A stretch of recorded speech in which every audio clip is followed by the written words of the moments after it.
मानवसेवा हीच खरी सेवा असे म्हणत आणि नागपूरमधील कोरोनाची परिस्थिती गंभीर आहे आणि म्हणूनच जमात ए मुस्लिम या संस्थेने नागपुरातील पाचपावली क्वारंटाईन सेंटरवर संस्थेच्या वतीने संपूर्ण डॉक्टर नर्स असा संपूर्ण स्टाफ या संस्थेकडून सेवा देणार आहे अशी माहिती डॉक्टर अनवर सिद्दीकी यांनी दिली। नागपुरात दररोज कोरोनाबाधितांची रुग्णसंख्या वाढत चाललेली आहे आणि त्यातच सगळ्यात महत्त्वाचं म्हणजे नागपुरात जे आहे मृत्यूचं प्रमाण हे सर्वात जास्त आहे।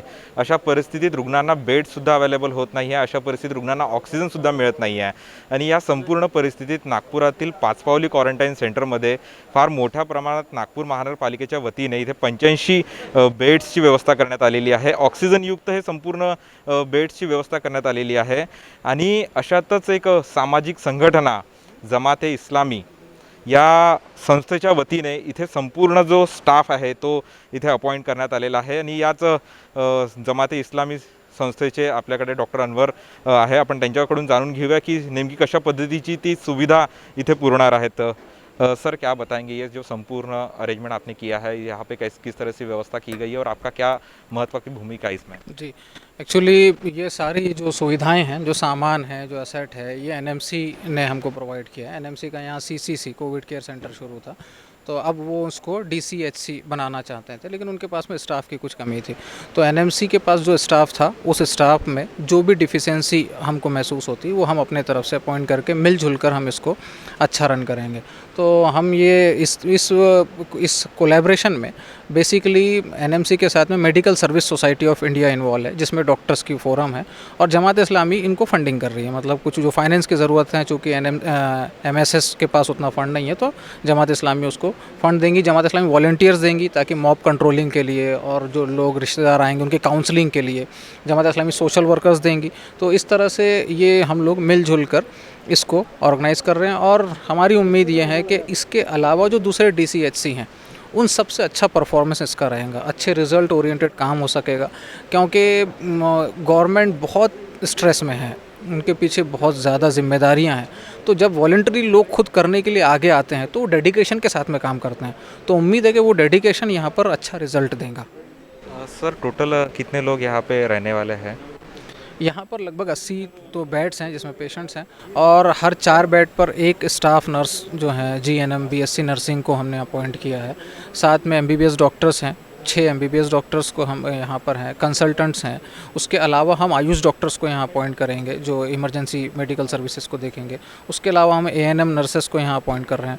फार्मासिस्ट भी यहाँ पर एनएमसी की तरफ से भी अपॉइंट किए गए हैं, हम लोग भी अपने तरफ से लोगों को अपॉइंट करेंगे। हॉस्पिटल मैनेजर भी अपॉइंट कर रहे हैं। तो इसमें से जो एनएमसी जो रोल प्ले कर सकती हैं वो करेंगी और जो एमएसएस और जमात कर सकती हैं जमात करेंगी। तो इस तरह से हम लोग यहाँ पर एक अच्छी सर्विस जो एक प्राइवेट हॉस्पिटल में लोगों को मिलती हैं वैसी ही सर्विस हम यहाँ पर देंगे इंशाल्लाह। सर इसकी शुरुआत कब से हो रही है? इसकी शुरुआत हम लोग कल से अभी सिर्फ हम लोग ऑक्सीजन सिलेंडर के इंतज़ार में हैं। बाकी देखिए आप देखा सारी चीज़ें तो लगभग रेडी है, स्टाफ भी पूरा रेडी है और सारे लोग काम करने के लिए तैयार है। बस वो ऑक्सीजन सिलेंडर की जो कशमकश है वो इतनी ज़्यादा तकलीफ़ दे रही है कि बस वो मिल जाती हैं तो हम लोग कल सुबह से अपना यहाँ पर एडमिशन शुरू कर देंगे। सर शहर में कोविड की जो परिस्थिति है वो बहुत बेकार है, ऐसे में आपने ये पाचपावली क्वारंटाइन सेंटर में ये सुविधा आपने शुरू की है। आपका नागपुर शहर में और कहीं और ऐसी कुछ सेवाएं शुरू करने का कुछ विचार? कोविड केयर सेंटर हॉस्पिटल तो हमने एक स्टार्ट किया है। हमने एनएमसी को और प्रपोज़ किया है कि आपके पास में और भी अगर कुछ बिल्डिंग्स हैं और कुछ हैं तो हमारे पास टीम है और लोग वॉलंटरीली काम करने के लिए तैयार है। आप बेफिक्र रहिए, आप बस बता दीजिए कि यहाँ काम करना है, हम अपनी टीम लेकर आएंगे और आपको मैन पावर की कमी नहीं जाएगी। तो एनएमसी को अगर कोई कहीं और एनालिसिस कर वो हमको बोलते हैं कि यहाँ करना चाहिए तो फिर हम उनके लिए बिल्कुल हमारे पास तैयार है। इसके अलावा भी हम लोग ऑक्सीजन सिलेंडर का डिस्ट्रीब्यूशन कर रहे हैं।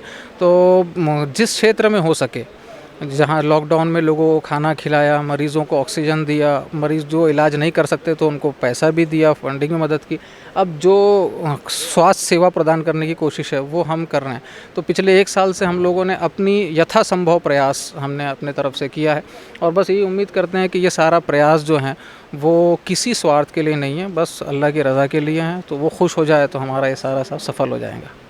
यह हमारा बहुत बड़ा सौभाग्य है कि ये सेवा का अवसर हमारी जमात को मिला है और इसके पहले भी जमात ने बहुत बड़े काम की हुई है। कोल्हापुर में 2019 में एक बाढ़ आई हुई थी, तो एक गांव बहुत तबाह हो गया था, तो उसको बसाने में जमात का बहुत बड़ा हाथ है। उसमें 35 मकान बना के दिए हैं और घरेलू सामान अलग से दिया है। तो इस तरीके से हम लोग ये काम करते रहते हैं, और कोविड के नाते तो ये बहुत बड़ी हमारी उपलब्धि रहेगी इसको सफल करने के लिए। हमारे कार्यकर्ता जुटे हुए हैं इस मामले में, तो उम्मीद है कि इसमें हमें फ़ायदा ही मिलेगा।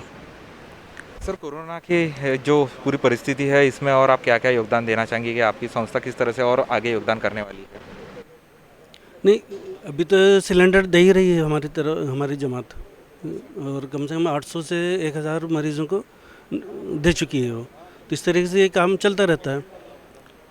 कोरोना की परिस्थिति में सेवा के बारे में अभी हमारे जो शहर के अध्यक्ष हैं उन्होंने डिटेल्स तो बताई है, लेकिन एक इंसानियत के नाते ये बात कि एमएसएस जो यहाँ पर सर्विस दे रहा है उसका उद्देश्य ये है कि एक तरफ तो कोरोना की बहुत बड़ी आपदा है और उसके सामने इंसानियत है जो इसमें इन्वॉल्व हो रही है और बहुत बुरी तरह से इंसानियत का नुकसान हो रहा है। आज इंसानों को ये चाहिए कि इस इंसानियत के लिए मदद के लिए उठ खड़े। यही उद्देश्य लेकर एमएसएस जमात इस्लामी उठी है और यहाँ पर सर्विस देने की कोशिश कर रही है एमएनसी के साथ में, और उद्देश्य यही है, मकसद यही है कि ईश्वर इस काम को एक्सेप्ट कर ले, लोग इससे अच्छे हो, बीमार इंसानियत सेहत पाले, अच्छी हो जाए, सुरक्षित हो जाए और उनका स्वास्थ्य अच्छा हो जाए। ये उद्देश्य लेकर एमएसएस जमात इस्लामी यहाँ पर सर्विस देना चाह रही है। और दर्शकों से ये रिक्वेस्ट भी है कि आप लोग ईश्वर से ये दुआ करें कि यहाँ पर जो लोग सर्विस दे रहे हैं वो इस बीमारी से सुरक्षित रहे। यही हम आप लोगों से रिक्वेस्ट है और इसी उद्देश्य को लेकर हम यहाँ पर एमएसएस और जमात इस्लामी एमएनसी के साथ में इस कोरोना सेंटर पे काम कर रही है। सबसे पहली बात तो ये कि यहाँ पे जितने भी हमारे साथी काम करने वाले, मैं उनको भी ये कॉन्ग्रेचुलेट करना चाहता हूँ।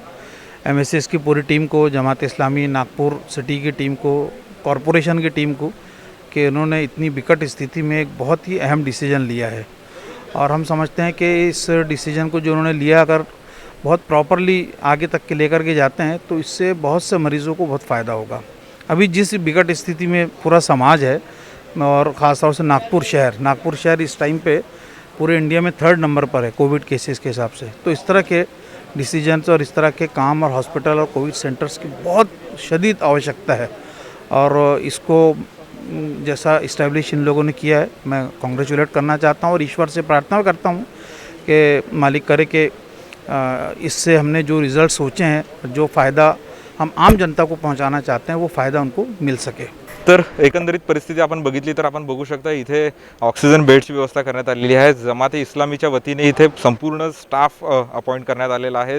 नागपुरातल्या लोकांना व्यवस्थित सुविधा मिळावी, कोरोनामुळे नागपुरात लोकांचा मृत्यू होऊ नये या पद्धतीचा एक भाव त्यांच्या मनात आहे आणि अशीच चांगली सुविधा ते पुढे पण देत राहील असा विश्वास सुद्धा त्यांनी यावेळेस व्यक्त केलेला आहे। कॅमेरामॅन विकास जुनेसोबत अंकित डाफ, विदर्भ टीव्ही, नागपूर।